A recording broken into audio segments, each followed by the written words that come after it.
The hourly service into Blackpool North from Colne were operating every 2 hours instead of every hour. The operator said it was removing some services on several parts of the Northwest network so that customers can have more certainty in planning their journeys. However, some travelers will face a journey of more than 3 hours to Blackpool using bus services instead of the cancelled trainsCraig. Harrop, Northern's Interim Regional Director, West Region, said earlier this year when announcing the firm's airshow sponsorship he looked forward to being the main transport provider for the event. He said, "We are delighted to be the main sponsors of the upcoming Blackpool Air show. Northern play an integral part in the tourism sector, with Blackpool being one of our busiest destinations. We look forward to supporting the event in our role as the main transport provider, and also as headline sponsor, and are excited to welcome people from all over the UK into Blackpool on our services." The announcement of the cancellations sparked the biggest rail workers union had repeated calls for Rail North to be stripped of its franchise after the company cancelled scores of services on Sunday. About 80 services will not run out of a total of 1,500 train services today following similar disruption last weekend.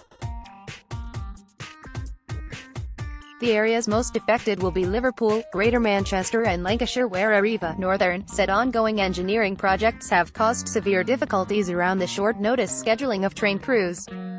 A spokesman for Northern said, "We are sorry that our customers continue to experience some disruption to their weekend services.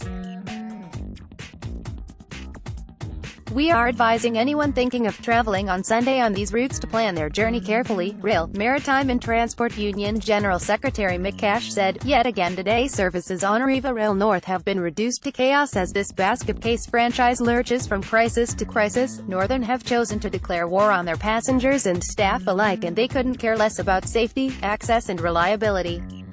They are a disgrace and should be kicked off the tracks. It is outrageous for Northern Rail once again to try and lump the blame for the crew shortages that have led to widespread cancellations today on their workforce. It is a scam to try and cover up the fact that they simply don't hire enough workers to fill their rosters and want to run services on the cheap to pump up their profits. That is exactly why they are trying to axe guards on nearly 500,000 trains a year. This nonsense about staff making themselves unavailable is a disgrace, and our members are rightly angry at the suggestion that the service chaos on successive Sundays is somehow down to them and not the company, which has repeatedly shown itself as unfit to run a railway. Orange should be stripped of the franchise and the Northern routes should be nationalised immediately."